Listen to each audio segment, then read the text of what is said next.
Okay, so hello class. Good day to all of you. So for this recording, we're going to talk about the phases of authentic assessment.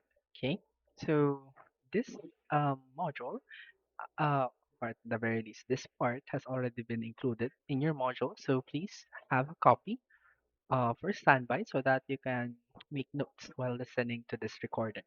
Okay, so our main reference for this recording is, of course, still Navarro and Santos. Now, when you are doing authentic assessment, it goes to say, or it goes without saying, that you have to plan it carefully.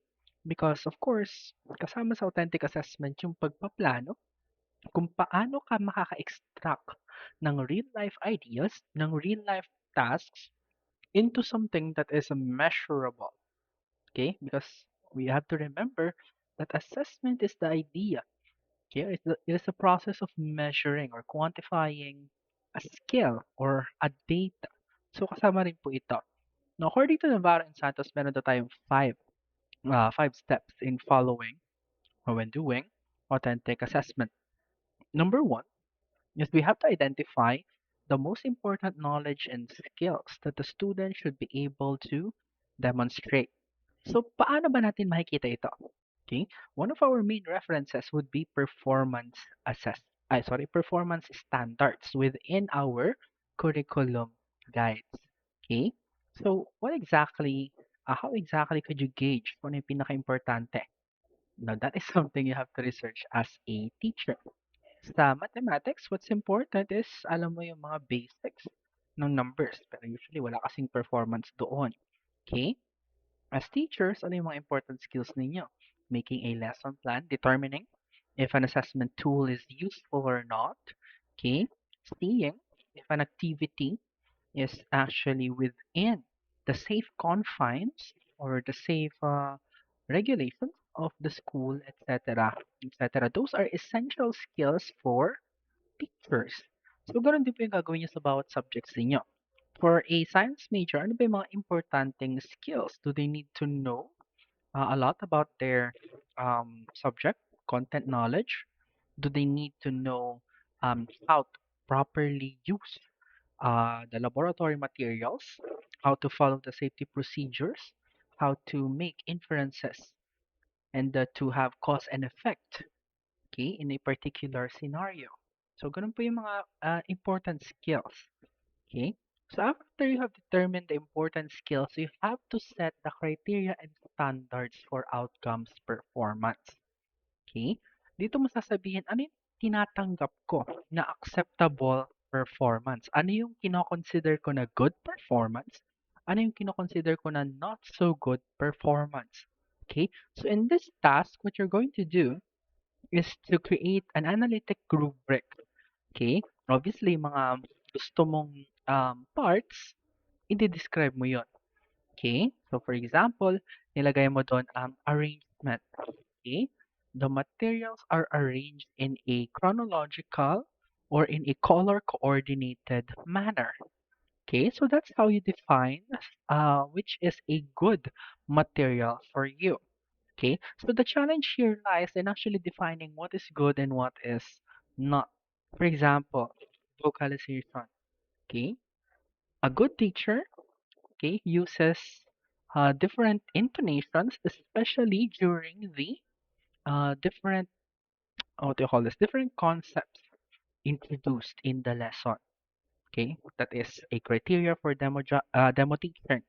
So pag sinabi mo yun yung good na gumagamit siya ng up and down intonation, then that's it. That's how you define it. Paano mo naman i-define yung hindi maganda? Pwede mo siya i-define as the teacher uses a monotonous tone all throughout the demonstration. Okay? So, again, once you have determined the most important skill, you have to visualize what is a good representation of the skills and what is not. How can the skills be divided into different criteria that can be judged independently? Okay? And then number three, implementation of supporting activities to attain the desired learning outcome. So ano na to? Dito na po papasok yung ating instruction. Dito na po papasok yung mga practice and formative activities po natin. Okay? Kasi po, pag magpapademo teaching tayo, hindi pwedeng tinuro mo lahat tas demo teaching agad. No. At different stages of the instruction, kailangan magbigay ka ng opportunities for the students to showcase their skill in a micro level. What does that mean? Mga maliliit na opportunity para i-recite nila. Ipakita nila kung ano yung nakuha nila sa particular lesson na iyon.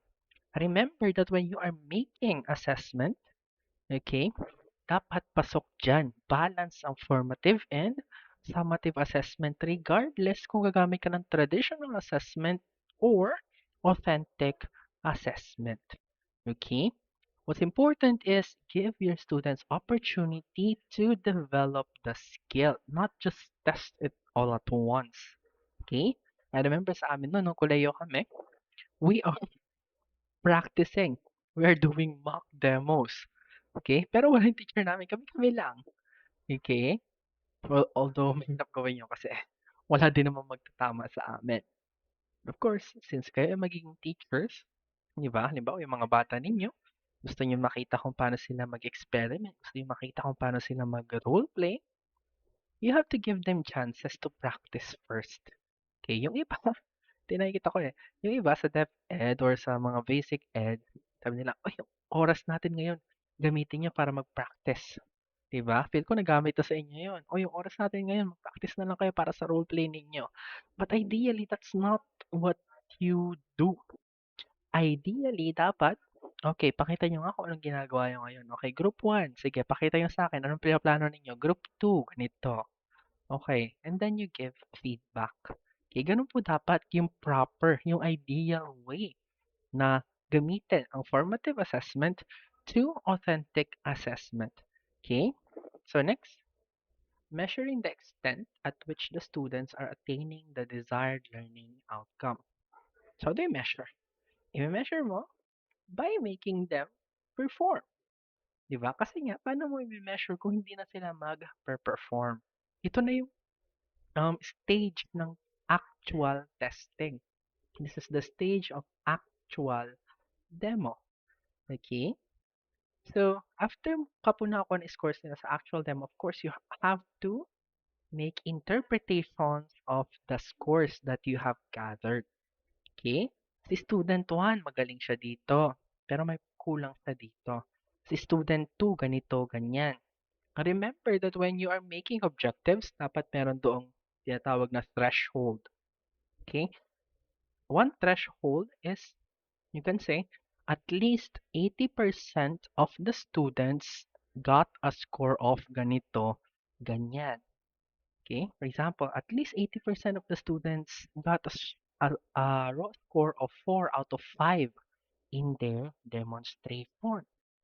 O di naman kaya, the average score of the class should be at 4.3 or above.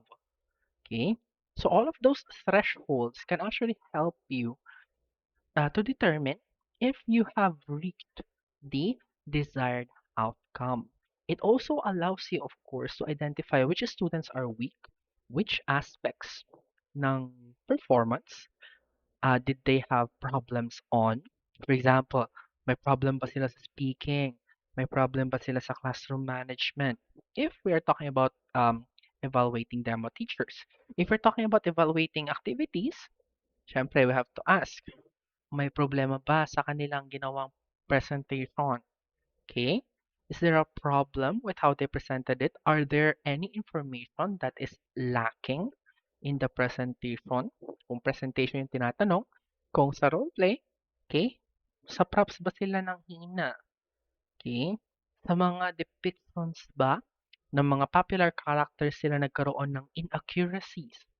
So all of those questions, all of those things that needs improvement, kailangan mo nang establish dito sa number 5 so that you can evaluate. Are you going to continue with the next lesson or are you going to have another assessment? Okay? Minsan kasi may mga scores na, di ba? Hindi magaganda. Pag may time ka pa, course, chances are gusto mo makuha ng mas maganda, mas improved na skills sa mga bata. So, if the resources allow you to redo an assessment that is not good, or sorry, to redo an assessment, tapos nakita mo na hindi na achieve yung objectives mo, then do it. If it is feasible. Okay? So, I remember I have given here an example of a mathematics teacher planning an authentic assessment. So, sabi ko dito, step one, the teacher determines that a student must be able to give their own representation of a fraction. So, sabi mo, para maipakita yung skills ng bata sa fraction, dapat meron silang sariling representation ng fraction. Minsan kasi, pag natuturo ka ng ganitong mga bagay, mga tinatawag na abstract concepts, kailangan ang may develop mo sa bata ay yung representation ng abstract concept na yun. Okay? So yun, sabi ko, importante yung representation para maipakita na magagamit ng mga bata yung fractions. Pangalawa, anong criteria yung gagamitin ko para masabi kong nakapasa sa lesson yung learner? Okay, so sabi ko dito, gagawa sila ng representation. Ibig sabihin, yung representation na yon, it is a project, an output-based assessment. Okay, so ano kayo mga criteria na pwede kong gamitin? Sabi ko dito, pwedeng creativity, originality, clarity, and logical justification. But again, this is subjective. Hindi nyo po kailangan gayahin ito. Definitely, pag kayo po ay magiging teacher, kailangan nyo po ng mga academic basis kung ano yung dapat tignan na criteria. Ako, nung part na to, I think I'm only beginning as a teacher. So ngayon, I'm looking at it now. Ako, paano mo ba nagpapakita yung original representation? Okay? Kasi po, ang fractions, chances are, magkakapareho yung ibang interpretation nila. They would focus on the simplest interpretation. Okay? Otherwise, bibigyan mo pa ng ibang mas elaborate na instructions yung iyong mga learners para itong mga criteria na ito ay ma-justify mo na nandoon. Okay? So, kasama din po sa pagsiset ng criteria o ang procedure. What I mean to say is, the criteria that you will select could also be justified by how you want something to be done. Okay? So next, step 3. The teacher would then use different approaches to teach the lesson. So dito na po papasok yung inyong pedagogical skill. Okay, unfortunately, hindi natin hawak iyon. Okay, lahat ng natutunan nyo sa instruction, I'm pretty sure you will learn all of those through your own effort or through your other subjects. So once po na naituro mo na, ayun, paggagawain mo na yung activity mo. Okay? Remember that step 2 is planning. Planning the rubric and planning the procedures of the activity. Step 4 is doing the steps of the activity. And number 5, once you have gotten the scores, of course, you are going to evaluate those na. Okay? O si Carlos, meron siyang representation, di niya nakulayan. Problema ba yon? Hindi, kasi kulay lang naman yun. Kahit nakalagay sa criteria mo, pag meron na yung mga concepts na talagang hinahanap mo, then okay. Okay? Uy, si Jessa, ang fraction niya ay 1/2, pero ang drawing niya isang bilog lang. Ano kaya 'to, 'di ba? There is something there. There is something wrong with the concept of Jessa. Kasi 1/2 yung fraction niya tapos isang bilog yung sinulat niya, zero. Ano kaya 'tong bilog na 'to, 'di ba? Ibig sabihin, there is problem with learning. Okay? Tapos si Juan, okay? Nung pinasulat mo siya ng 2/5, ang ginawa niya, okay, yung for example, yung isang bagay, kinulayan niya yung 2/5. Okay? Maganda kaya yon? Perhaps. Kasi, sabi niya, may concept siya kung ano yung 2/5. Di ba? So, again, this is very subjective sa inyong field. Of course, the way mathematicians grade their students, we would focus on the formula, we would focus on the concepts. But for other majors, you can focus on the actual output itself. Kung meron ba yung mga parts, halimbawa research, yung kailangan nyo ipagawa. Kung meron ba yung mga parts na hinahanap ninyo, kung kumpleto ba lahat ng iyon. Okay? So, pwede po yun. Kayo po yung mag evaluate based on the criteria that you have created. And always go back to step one. Ano ba talaga yung skill na gusto mong makuha? Okay? So, after kasi nun, pupunta ka na sa susunod na lesson. Sa susunod na lesson, mag-iisip ka ulit. Ano na naman yung pinaka-important skill dito sa lesson na ito. Okay? So, another example po na binigay ni Navarro and Santos in 2013 ng authentic assessment ay ito pong mga naka-highlight. Doing science experiments. Why? Because in the work of the students, halimbawa, they want to be chemists. They are expected to mix compounds. They are expected to mix a lot of things. Okay? So how do you mimic the act of mixing? Of course, you have them do science experiment. Conducting research. OMG, definitely, di ba? Kasi kayo po, when you become teachers, you will definitely do research. Ano mo ginagawa ng research? Sir, a requirement po. No. Research is again finding knowledge, okay, and creating new knowledge. Reading and interpreting literary pieces. Okay, so sa mga English-oriented majors ito. Sa language-oriented majors. Okay? Solving mathematical problems. Okay. Sa mga magiging engineer na students ninyo.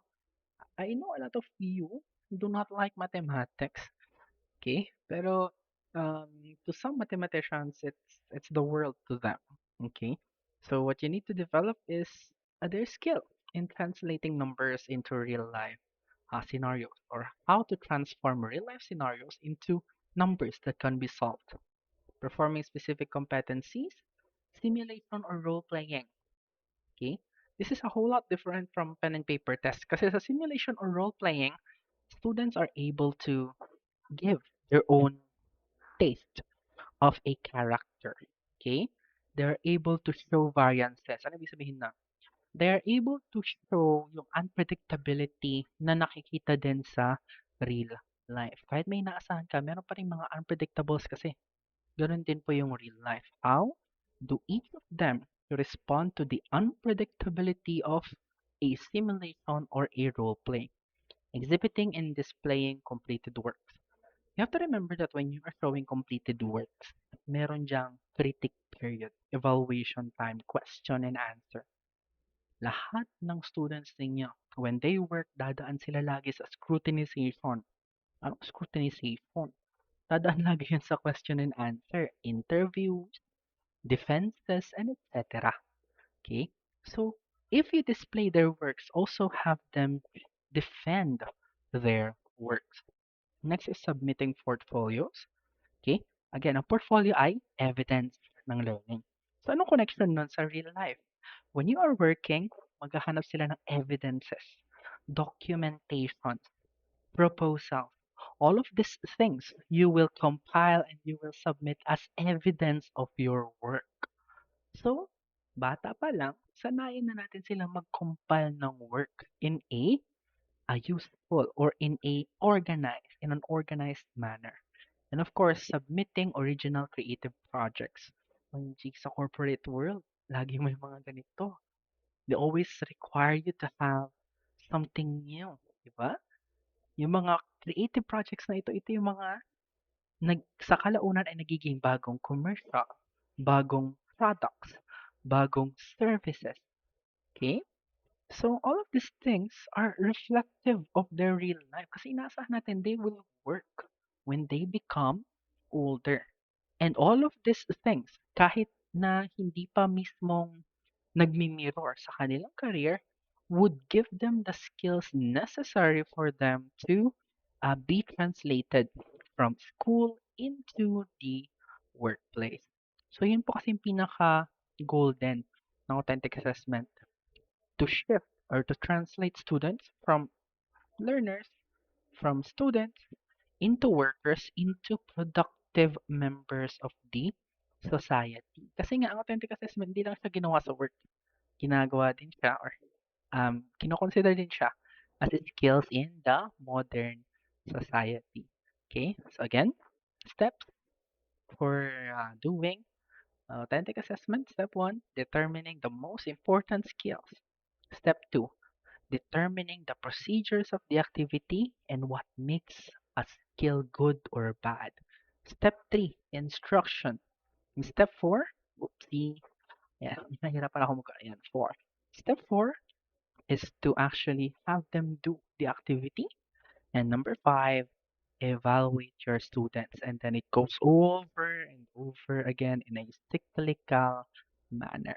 Okay, so that those are the steps in performing or planning authentic assessment. Okay, so that's all for the recording. Thank you very much for listening, and I'll see you on the next one. Bye.